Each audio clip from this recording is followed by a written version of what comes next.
Hello, everyone, and thank you for joining us.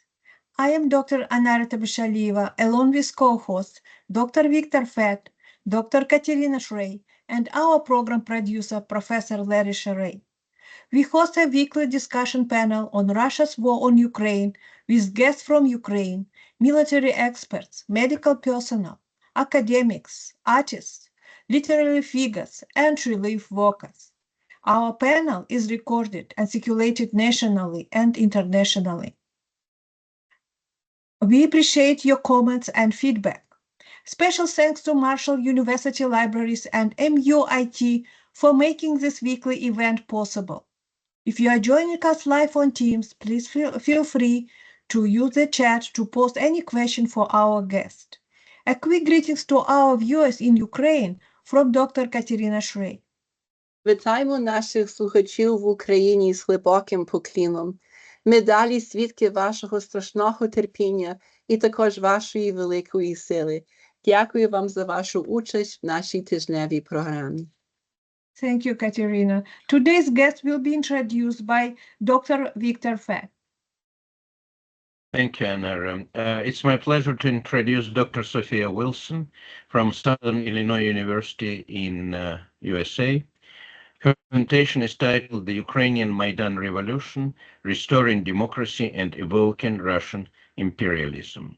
Dr. Wilson is an associate professor in the Department of Political Science at Southern Illinois University, Edwardsville, and she is also a president of the American Association for Ukrainian Studies. Her research includes Ukraine state societies, relations, Ukraine-Russia war, typology of political regimes, human rights, and she is the author of the forthcoming book, Maidan, Ukraine's Democratic Revolution. Her articles appeared in many journals, and Dr. Wilson has provided analysis and commentary for broadcast and print media outlets regarding the Russian invasion of Ukraine and the atrocities committed by the Russian forces. Welcome, Dr. Wilson. The microphone is yours.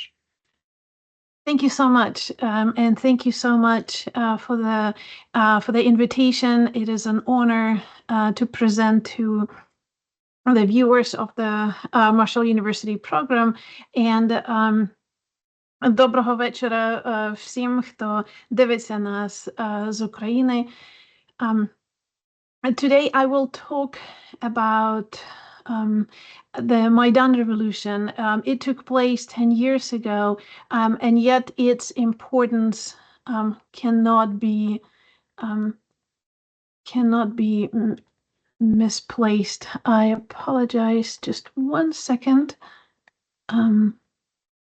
Just 1 second. Sharing. Yes. Not working. I'm sorry. Nope. Oh, we have all been in this situation. Sorry.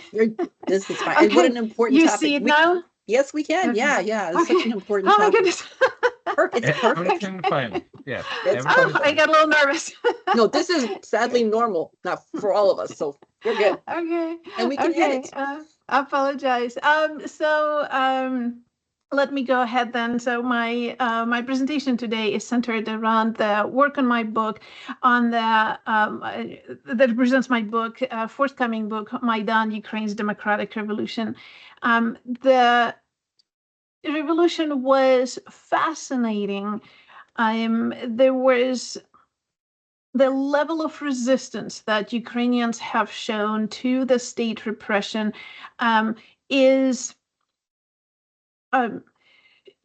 very hard to describe in just 30 minutes, but it is very important to remember that revolution on its own was centered, was focused, was a reaction to state brutality, to state suppression.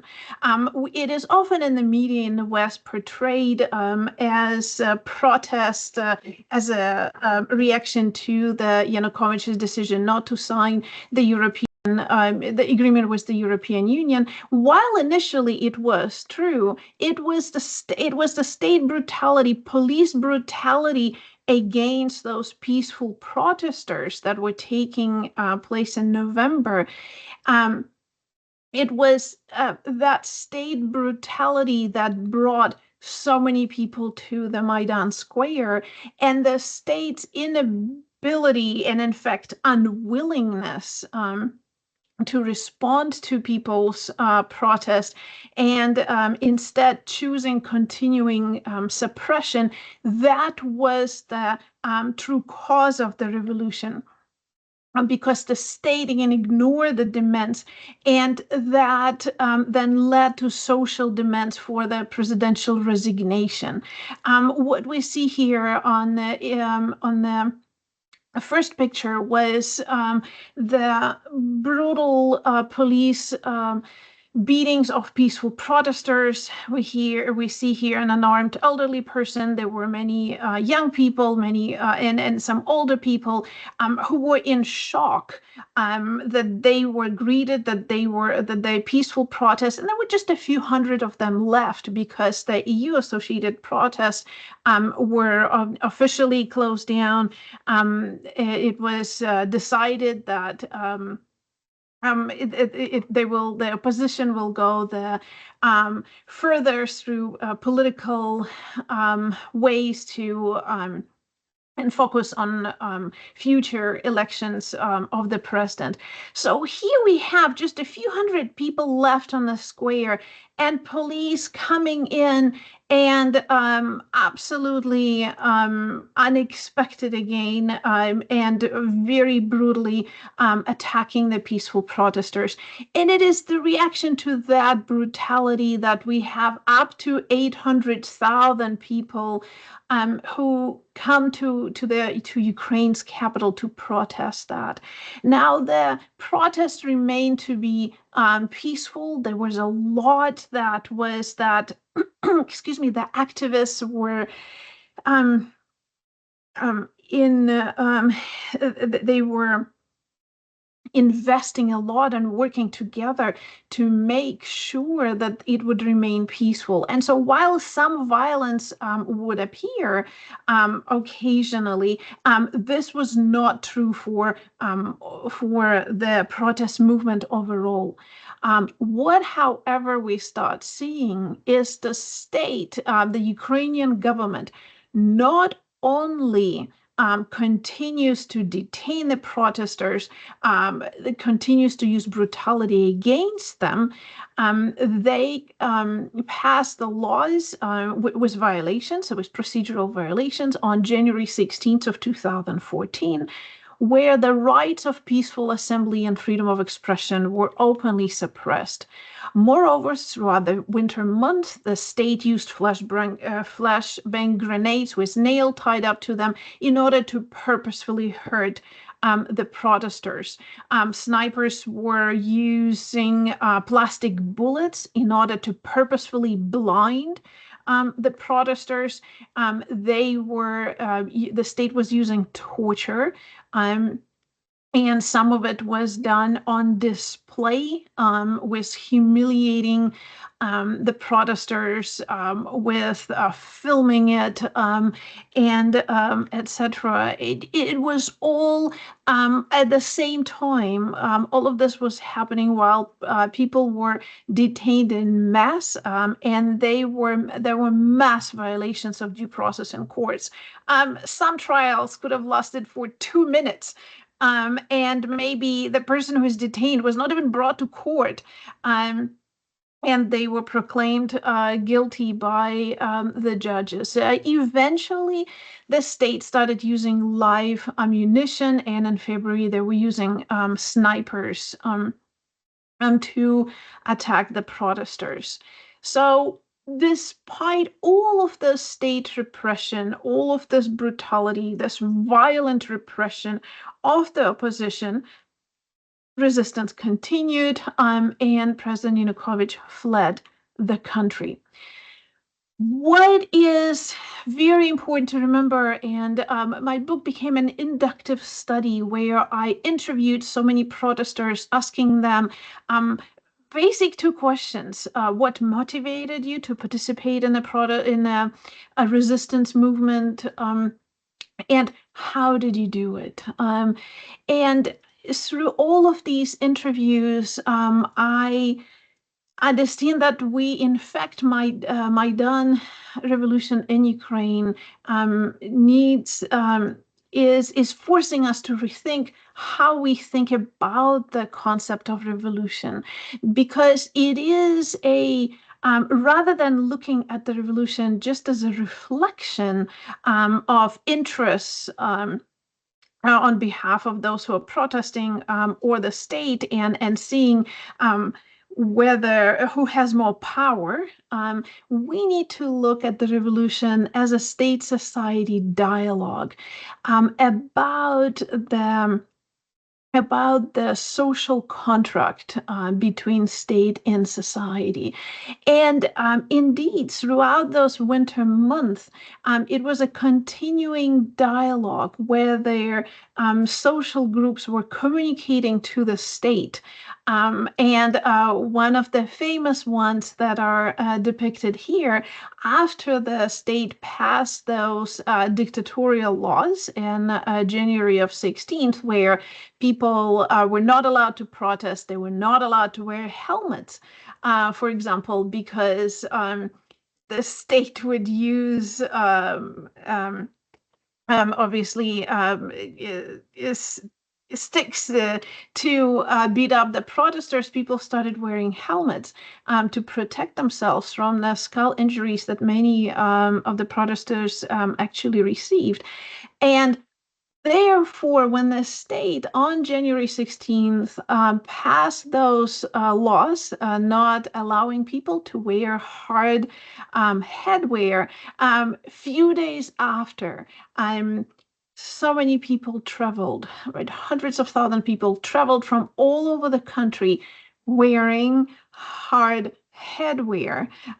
They were putting pots and pans, they were putting scuba diving where they were, of course, wearing all kinds of masks to ridicule the state that came up with such openly repressive laws. And that was a very important message to the state. One of the examples of continuing messages to the state that society will not accept these new terms of legality. So revolution is a contentious dialogue between the state and society. And as I've discovered through this inductive study, it's indeed a process of discovery and negotiation, which determines the level of post-revolutionary political and social change. So dialogue, what I mean by state-society dialogue, it is a message. It is on one hand, it's a message. It's a state message to the protesters and society overall that is a threat. But with that threat, right, it's a threat saying if you will come back or any other person would come back, we will hurt you just like we hurt somebody else. But with issuing that threat, the state also trying to assert these new rules of social contract. But these social protests, and I studied separately the court battles that were going on during the Maidan Revolution, those become a message of social rejection of new state rules. And so therefore, Maidan Revolution was a true democratic revolution as the discourse, it was continuing discourse about human rights. But it is also a process of discovery. What do I mean by that? Is that state repression, in fact, was unexpected by many who participated in the revolution. And so as the state repression continued, the revolutionaries, those who I interviewed, so many said in many oral accounts that I analyzed that were collected by other sources, so many told of the same story, that how their interpretation of what the Ukrainian government stood for started changing. They said these were the people who are supposed to protect us, but we were discovering day by day that in fact these are orcs from the Lord of the Rings who just want to destroy us, who are not responding to our messages. And so throughout this process of continuing exchange, and the violence is part of the message, right? This dialogue it includes state violence, right? Because violence in itself is a message. So this becomes a message for society that society interprets now in a new way.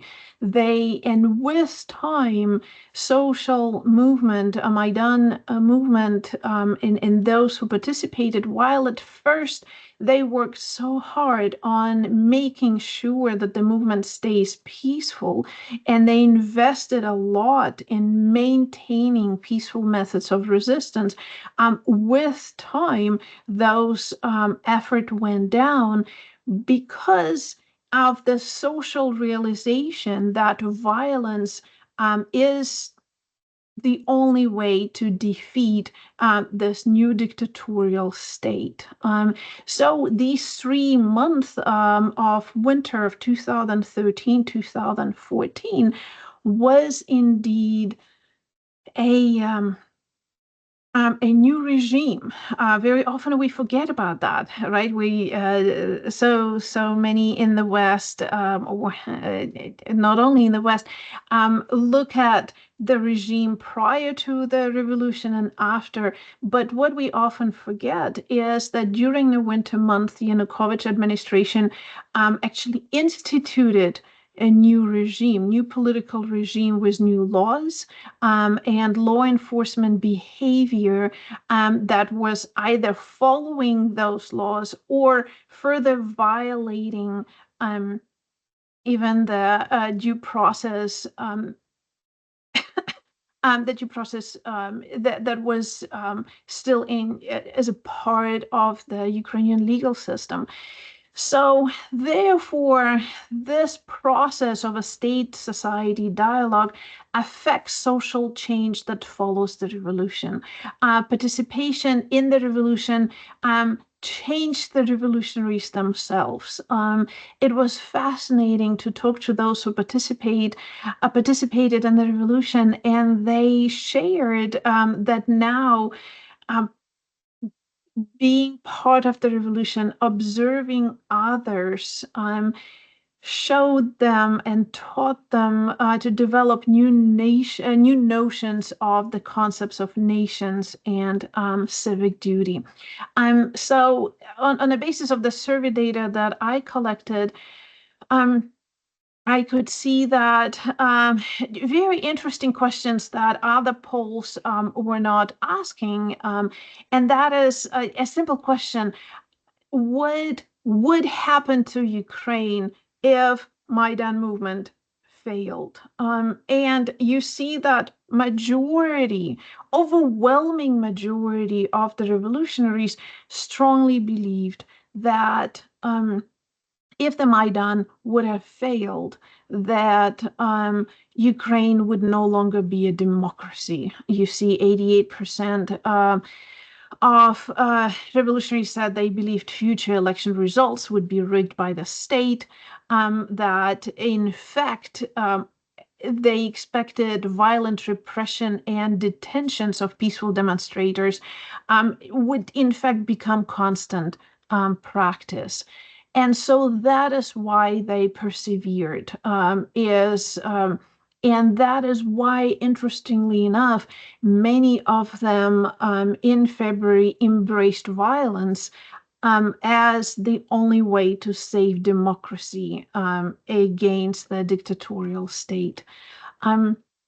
So therefore, Ukrainian Maidan revolution was a complex system of social networks working together to preserve democracy. And it indeed was a true grassroots movement.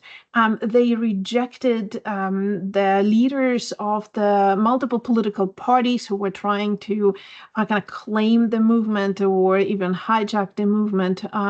But it was multiple social groups, including lawyers, including different religious groups, different activists who were fighting over civil liberties. And what became a very interesting aspect to discover is, of course, the array and depths of civic engagement during the revolution, because so many have traveled to the capital in order to maintain the protest, in order to maintain this resistance movement that was trying to save democracy in Ukraine. So some volunteered in makeshift kitchens, others to feed the protesters and therefore allow them to stay. There were those who worked as IT professionals to make sure that, excuse me, protesters keep having that communication, excuse me, maintaining communication, but also to stream the events to others in Ukraine, as of course, state channels were restricting the information of what was actually going on Maidan. There were young groups that would volunteer to try to connect those who would come to capital with the locals who were able to provide free housing. And in fact, it was several 100,000 of people who were able to find housing due to thanks to these activists. But also there were a number of groups who were engaged in order to maintain this message to the state and the community. And as well as those like the medics who were making sure that people would stay, they would offer aid, medical aid to the protesters who were attacked by the police. When I interviewed, so here you also see images of those who were ready to fight the police, and they were saying, we saw those images of students being beaten and we came there to protect them. And so in fact, the so-called Samoborona, self-defense groups of on Maidan, they surrounded the square in order to prevent the police to get in. So a couple of examples that I wanted to provide. And one is the role of the lawyers, volunteer lawyers who offered pro bono aid to those who were detained by the state. Not only they were able to provide this free aid, they became the agents of resistance, right? So here's an excerpt from an interview I conducted with one of these attorneys. He said, I always ask them the following questions. Are you sure you want to take it to the end? Do you understand, meaning this case, court case, do you understand that these events will be followed by a period of repression? Neither you nor I can predict how long these repressions will last, 1 or 2 days or a month, or years and decades, as in Belarus and Russia. Are you aware that as soon as you submit your application, you will be filed? You will be on the list. Do you understand that the perspective to win this legal battle is 0 until the regime changes? And do you understand that it is necessary? It is the only way to neutralize this system. So you see two things here. It was quite fascinating, right? First of all, there's a consciousness of understanding of the inability to punish the state offenders in that given legal environment through that specific case. And yet, there comes a determination to break the system, and understanding that it's not that specific case that will bring victory, but very much an understanding that they will probably fail that case, but it is necessary to keep challenging the state through multiple of these cases in order to continue this conversation with the state, and in order to send the message to the state again that the state will not accept these new terms of legality. Now, if we, when I analyze the statements that were done by religious clergy, and it was quite interesting to see that they also constructed their message. They were talking about morality. They were talking about that police attacks on the protesters were immoral. But what was fascinating is to trace that they drew these moral boundaries of state-society relations along the lines envisioned by liberal democratic thought. Right? One of them said the use of force to limit constitutional rights of citizens for peaceful gatherings and the freedom of expression is unacceptable. Court decisions could not be considered sufficient condition for perpetrating, especially at night, forceful actions directed at limiting constitutional rights for peaceful gathering and freedom of expression. Another one said evangelical Christians cannot stay neutral when state organs abuse their powers, when students' blood is spilled, courts make illegal decisions, and legal enforcement agents protect the government rather than the people. So with that, we see that that conversation between state and society during the Maidan Revolution was focused on preserving democracy, on not letting the state establish a new regime, a new autocratic regime. And so through multiple ways, not just protests, but multiple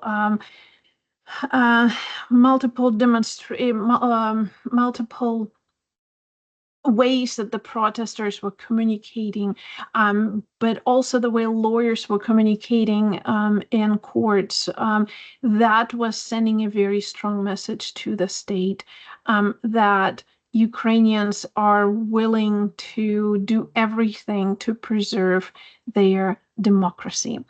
Now, the last part of my book actually dealt with the Russian propaganda about the Maidan Revolution, and that, in fact, if we look at it and we analyze it for what Russian government and Russian state media was promoting for years during the Maidan Revolution and for years after. First of all, they purposefully prevented the truth about the Maidan Revolution to go through, and they systematically promoted very false messages about Maidan, and with that, with having Maidan and as its main focus, they presented Ukraine and Ukrainians as a threat to the people of Russia.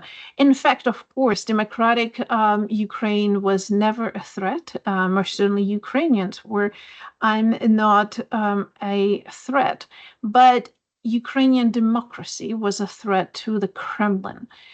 Ukrainian democracy was a threat to Russian imperialism.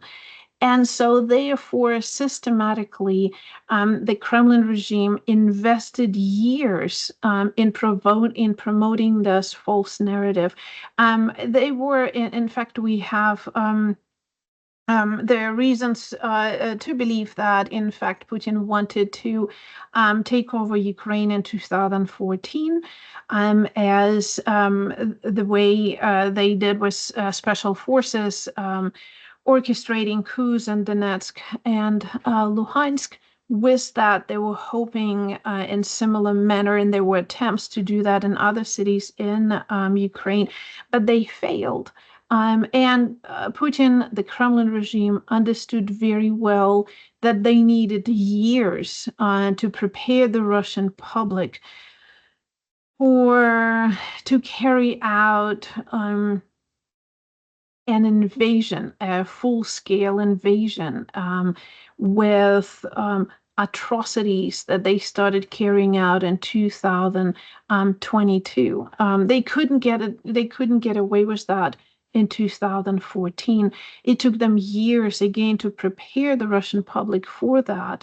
And that was the only way, as Putin understood, to conquer Ukraine. He understood now that Maidan revolution showed that Ukrainians were willing to sacrifice their lives for the idea of democratic Ukraine. But of course, a democratic Ukraine is much harder to control. Democratic Ukraine then becomes an impossible ground to set a puppet regime.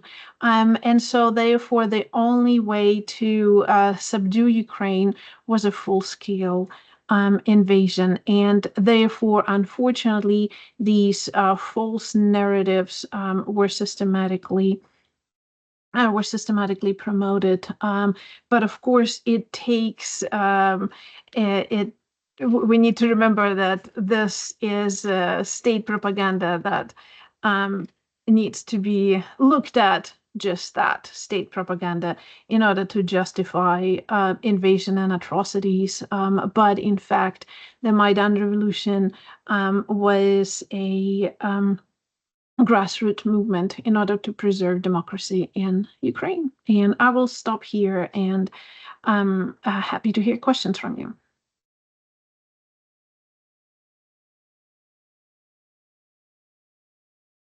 Thank you very much, Sophia. Thank you. Dr. Deutsch, please. Dr. Leonard Deutsch is our former graduate dean of Marshall University, and he has the first question, as he often does. Please, Len. Hello, Dr. Wilson. The Servant of the People debuted in 2015. Presumably, it was in production earlier than that. So I'm wondering, were you able to ascertain Zelensky's role during the Maidan, whether he ever came forward, expressed his view on what was happening politically in the country at that time? Not that much. So in my study, I focused on just the revolutionaries who were presenting. So I was trying to focus on different groups, again, whether they were lawyers or religious representatives, or they were working on housing, right? So I was trying to capture the array of all the different ways that people were involved and different groups that they were representing. That was the aim, to understand why people were revolting.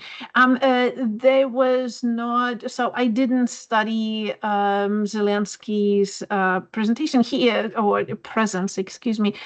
He was not present. He didn't make himself very visible during the revolution. Vakarchuk did, right? The famous rock singer of Ukraine, who then also was involved in politics, and by some was thought to perhaps he would be running for president against Zelensky.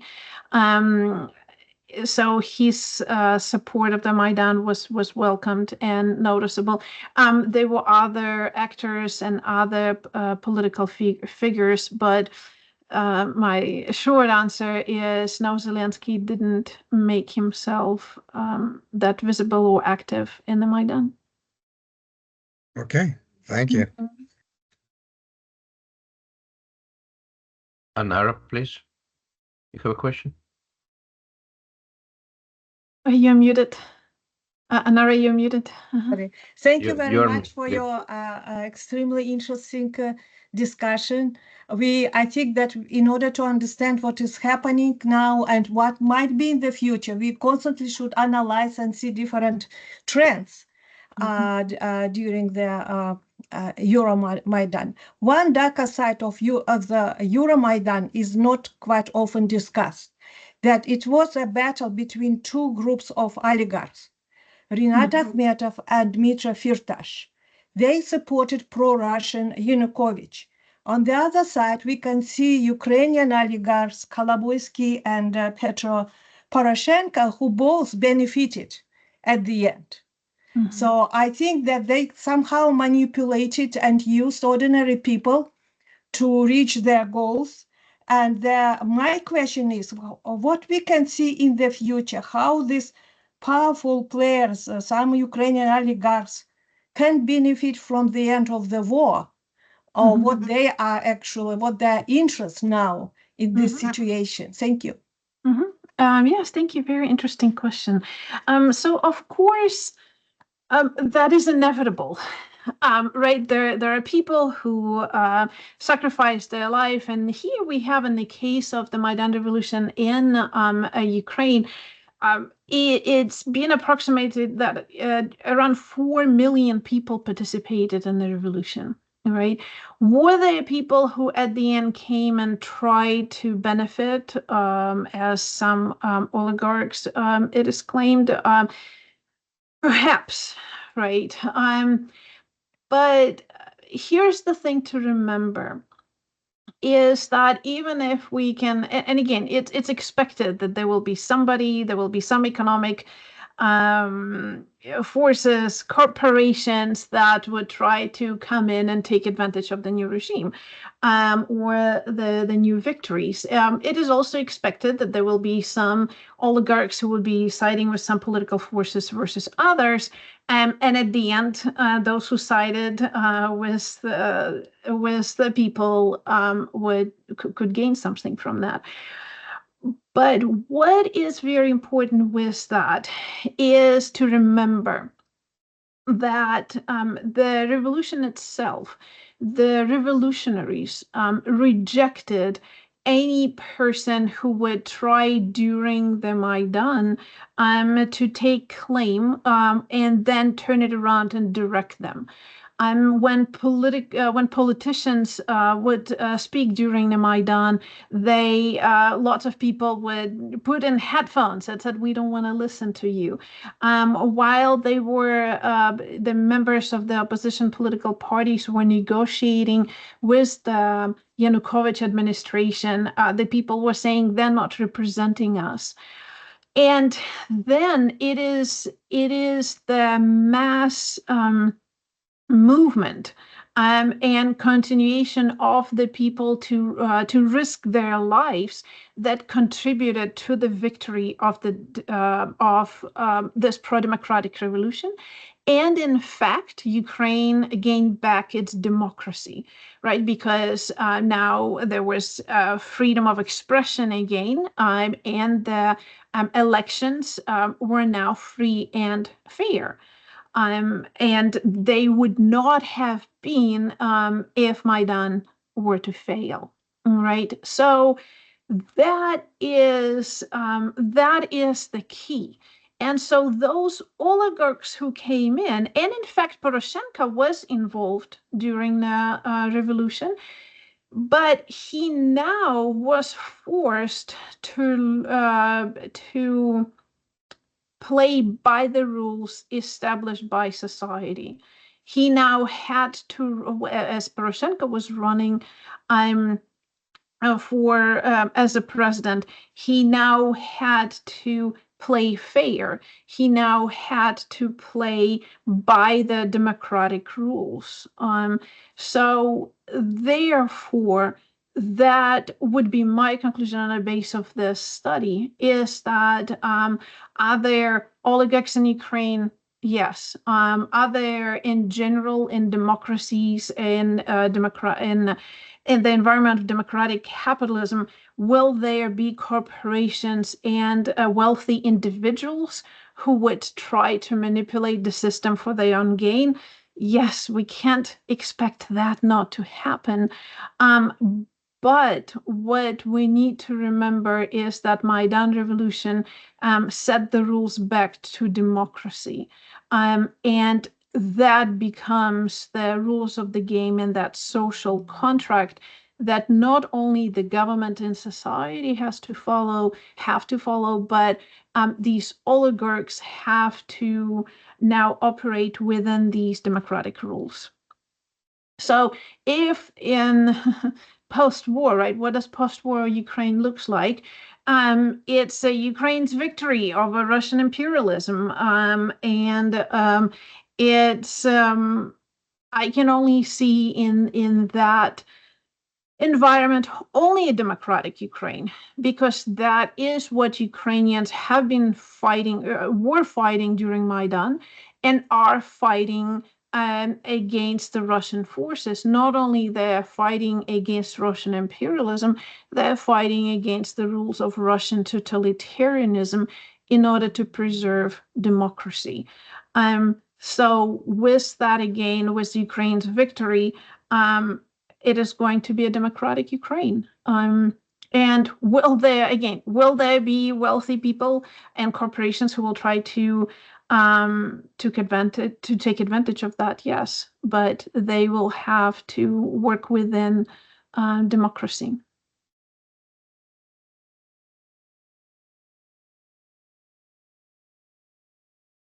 Thank you very much. Dr. Wilson. Katerina, please. Thank you so much for your amazing presentation. As I'm listening to you, I'm Ukrainian American. My father is from Lviv, my mother is Latvian. We grew up in the Ukrainian community in Philadelphia. And obviously 10 years ago, watching the news really carefully.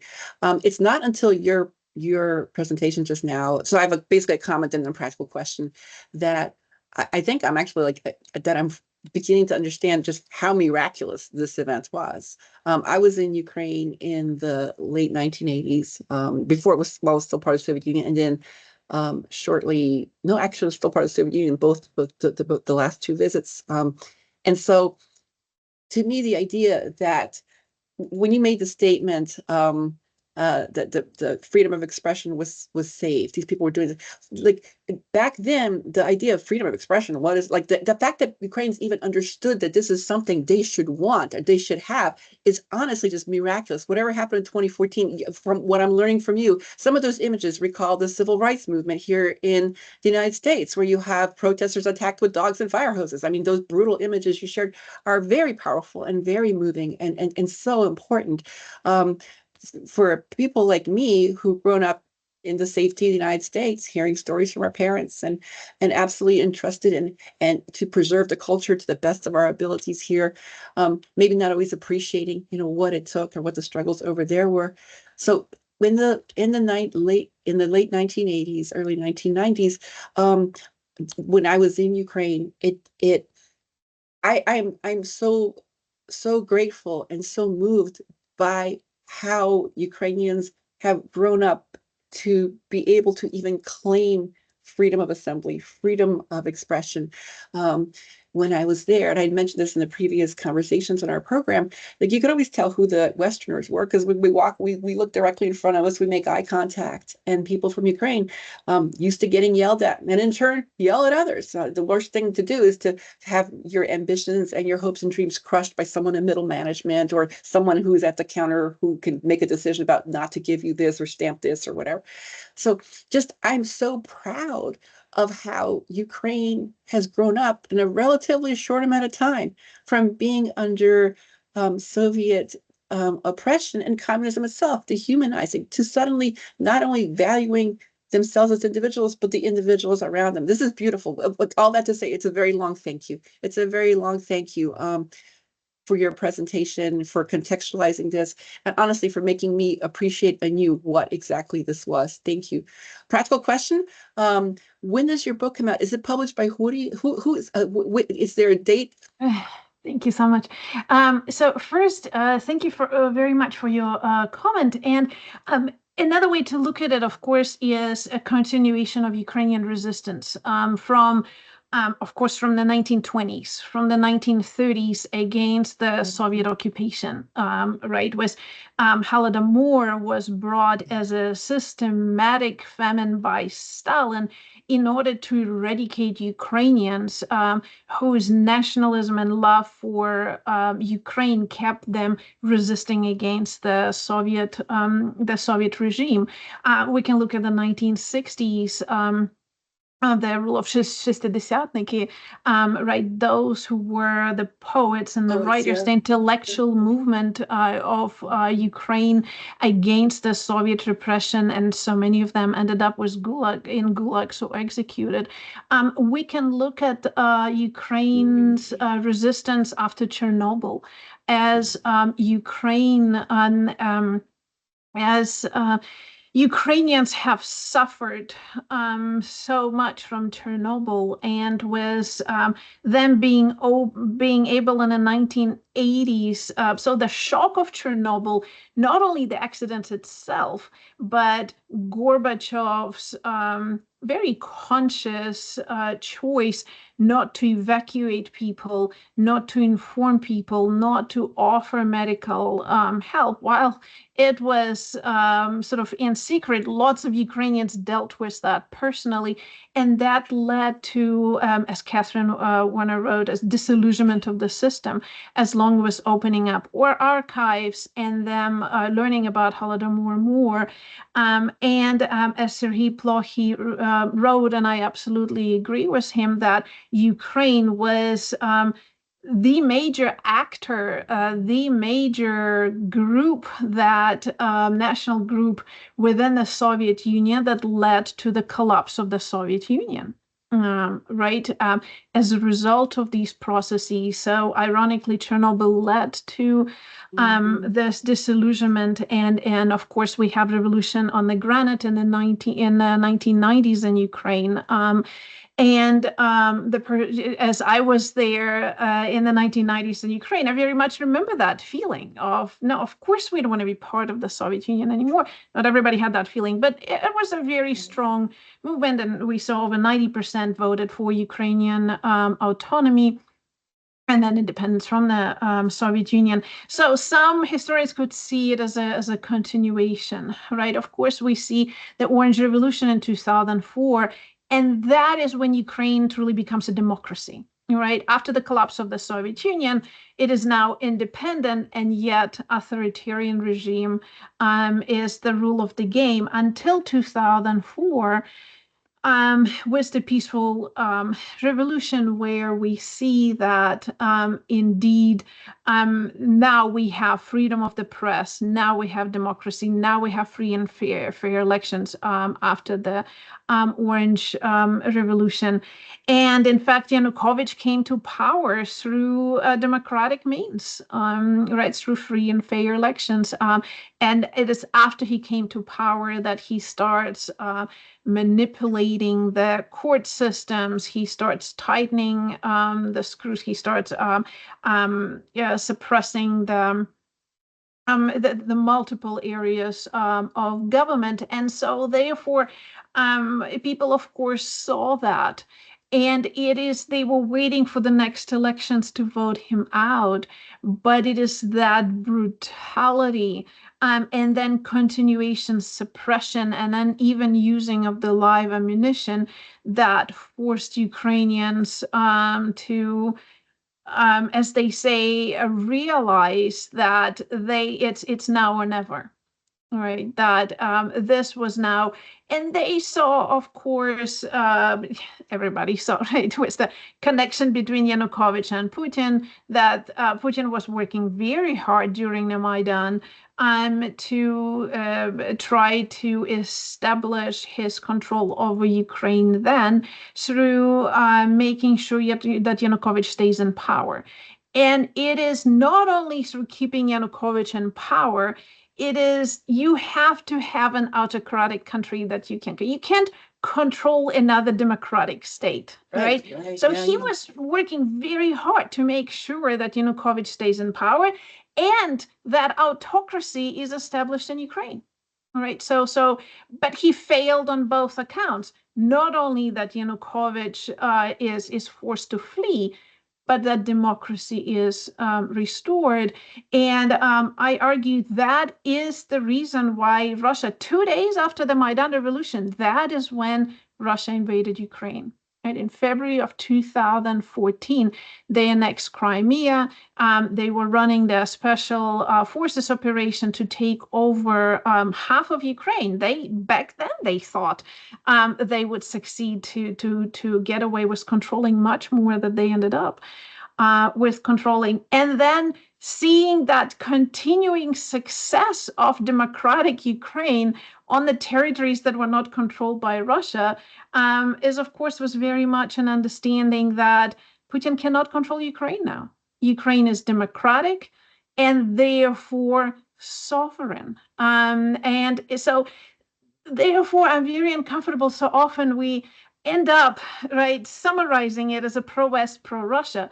Maidan was not anti-Russia. It was not anti-Russians, right? We remember a huge sign on Maidan that said, "We love Russians, but we hate Putin." We had a very strong message to try to counter that Russian state media propaganda that it was an anti-Russian movement. Of course, it wasn't. It was a movement to maintain democracy. But again, you can't control democratic Ukraine. And so with that kind of something that is not discussed enough, I think, Putin, I think, very much overestimated the power of his military in 2022. But I don't believe he underestimated the resistance movement that would come. He very much saw it during Maidan. He saw it in 2014 in Kharkiv and other cities. And that is why Russian atrocities came along with the Russian invasion. It was a very systematic, from the first days of the Russian full-scale invasion, very systematic use of atrocities and terror and destruction in order to undermine popular resistance that was expected. I think not enough attention is given to that. We, in many ways, give in to the Russian propaganda that, of course, the Ukrainians wanted the Russian invasion, and we see it was every day that they didn't. They were throwing themselves at tanks, and that was obvious. That was obvious to everybody in Ukraine. So, and I'm pretty sure it was quite obvious to the Russian intelligence. And that is why those atrocities, we see that systematic destruction and killings. So my comment. Thank you for so beautifully connecting all that. I'd forgotten about Shesta the Shatniki in this context. Like, thank you for so beautifully connecting that. I have, like, for the Orange Revolution, one of my cousins was living in Kiev at the time, and I remember the energy and the intensity of that. Thank you for making connecting all this and synthesizing. Yes, please tell us about when your book is so the Orange Revolution, of course, it has quite similarities because it was political party that led that. And then they allowed, and of course, people working with that political party, versus here we see is just grassroots. And that was quite fascinating of how they were able to make it work. And so in my forthcoming book, that is so much that I pay attention to it. How did they do that? How did they come in and how they talk to each other? It was fascinating of all those stories. And my book is first and foremost an attempt to give voices to the people of Ukraine who participated in that revolution, to write a book giving them the sort of giving them the voice to express themselves. Why did they do it and how did they do it, rather than trying to write assumptions of what we think they were doing. Right. So that was my main objective. Hopefully, the book should come out next year. It's in final stages. So I'm more than happy to provide more information later as it's finalized. Are you able to share the publisher yet? I'm not, so that's why. Okay. Okay. I understand. I apologize But for as putting you soon on the as I spot. have, it has to be, sort of final signature, and hopefully it will come very soon. And then I'm more than happy to, very, very happy to share all of that information and continue that. So thank you very much. Thank you so much for this. Thank you from the bottom of my heart. Thank you. I appreciate it. Thank you, Dr. Wilson. We are nearing the end of this hour, but I definitely have to ask at least one question of my own, and because we are Anglophone program directed to wide audience, which may be not as educated as necessary. So, as university professors, what do you say to people who maintain, following Russian propaganda, obviously, for many years, that revolutions like Maidan of 2014 were orchestrated by the United States and the West, and that series of so-called Rose Revolution and Velvet Revolution and all these is basically a conspiracy designed by the West to maintain their, let's say, domination? Yeah, absolutely. Thank you. Well, one is, of course, let's look at the source of that information. Right. That is, as you started, right? That is a very important reminder. It is now, Russia is now a totalitarian state that that started an invasion of another country, occupation of territories of another country, with perpetrating atrocities there, torturing people. They're in everywhere where there are Russian forces. We have overwhelming evidence and witness accounts of torture chambers, rape chambers, of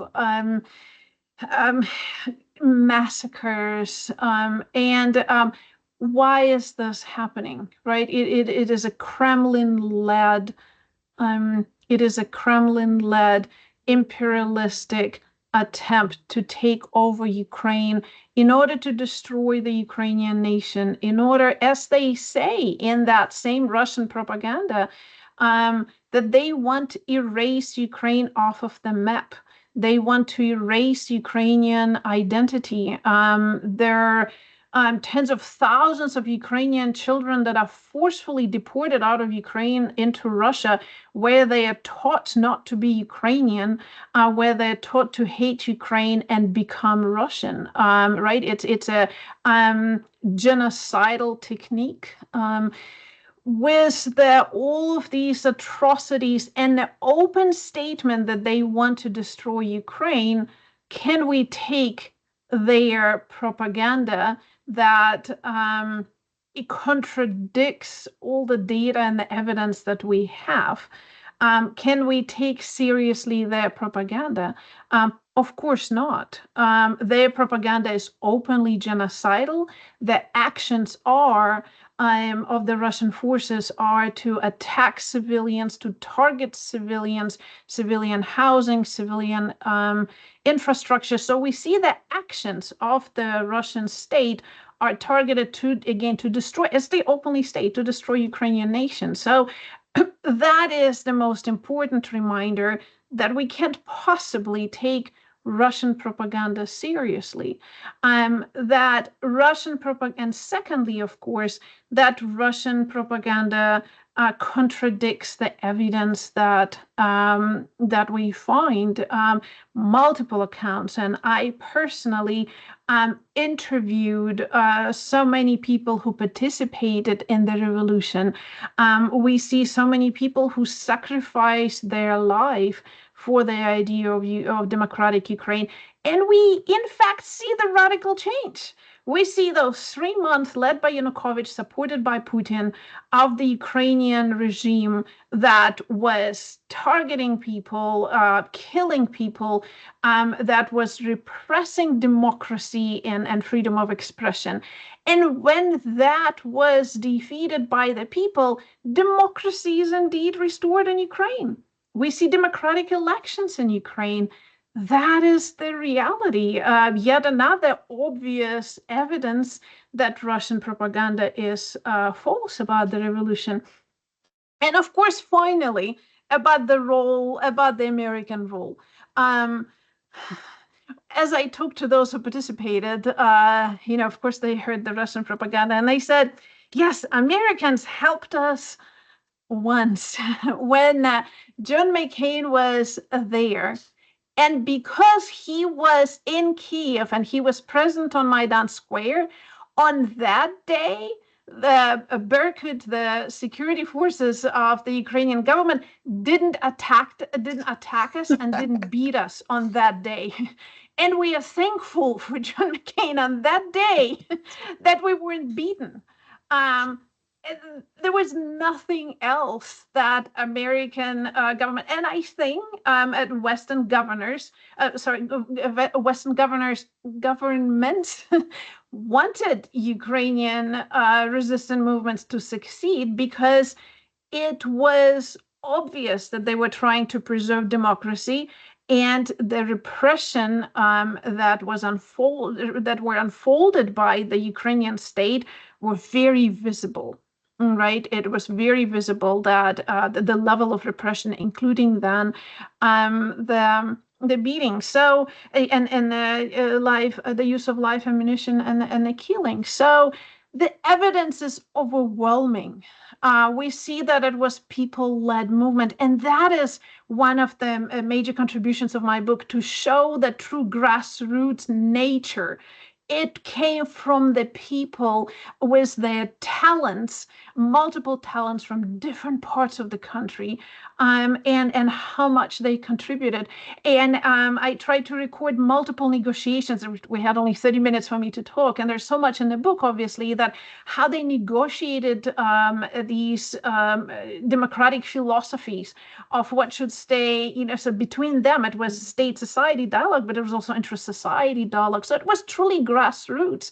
And we see the result of that movement, a democratic Ukraine, a democratic regime. So were Western governments interested in Ukrainian democracy? Yes, for obvious reasons. U.S. never hid its major sort of foreign policy goal is promotion of democracy. It's in fact a United Nations goal to promote peace and democracy, and that is precisely what Putin and the Kremlin is working against. They're against peace in Ukraine, and they're against democracy in Ukraine because you can't control democratic Ukraine. So that, therefore, that multi-layered answer to your question of why, of course, we cannot take totalitarian propaganda on its face value. Very well said. Thank you so much. We conclude this hour now with our customary greeting to our Ukrainian viewers from Dr. Shrey, and great thanks, Dr. Wilson, once again for being with us today. Please watch us in recording, and this was MUkraine discussion group at Marshall University, West Virginia. Thank you. And thank you so much. Thank you for a great discussion. It was an honor. Дорогі браття і сестри в Україні, Ми зберігаємо вас у наших думках і молитвах. Нехай милосердний Бог тримає вас у своїй опіці. До наступного тижня. Прощаємося. Слава Україні! Героям Героям слава! слава!